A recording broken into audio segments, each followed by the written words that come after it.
কিশোরগঞ্জে এই প্রথম rooftop শাম্পান restaurant চালু হয়ে গেছে। আল্লামা আথার আলী রহমতুল্লাহ টাওয়ারের 10 তলায় এই রুপটপ রেস্টুরেন্টটি অবস্থিত। একদম নতুন রূপে নতুন ডিজাইনে এই রেস্টুরেন্টে চালু করা হয়েছে। এই শাম্পান রেস্টুরেন্টের সুন্দর আকর্ষণ হচ্ছে এটার উপর থেকে পুরো কিশোরগঞ্জে ভিউ দেখা যায়। সুন্দর সবুজ গাছ দিয়ে সাজানো হয়েছে এই রেস্টুরেন্টের ক্রিয়েটিভ ডিজাইনগুলো। রাতের দৃশ্যগুলো অসম্ভব সুন্দর। বাহারি ডিজাইনের লাইটিং দ্বারা সজ্জিত করা হয়েছে শাম্পান রেস্টুরেন্ট। ছবি তোলার জন্য রয়েছে বিভিন্ন ফটো গ্যালারি। এখানকার দৃশ্য দেখলে মনে হবে বাইরের কোনো জগতে হারিয়ে গেছি। উপরে আকর্ষণীয় ডিঙ্গি নৌকা রয়েছে, যেখানে ছবি তুললে মনে হয় কক্সবাজারের দৃশ্য। আর খাবারের মান গুণগতভাবে অনেক ভালো।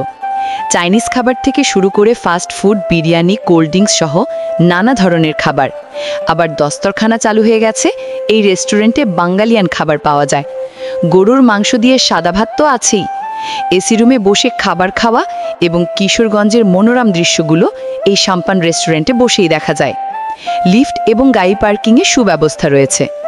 এই শাম্পান রেস্টুরেন্টের লোকেশন হলো পুরান থানা শহীদি মসজিদের সামনে আল্লামা আথার আলী রহমতুল্লাহ টাওয়ারের 10 তলায়।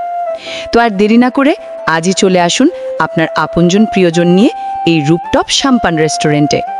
ধন্যবাদ সবাইকে।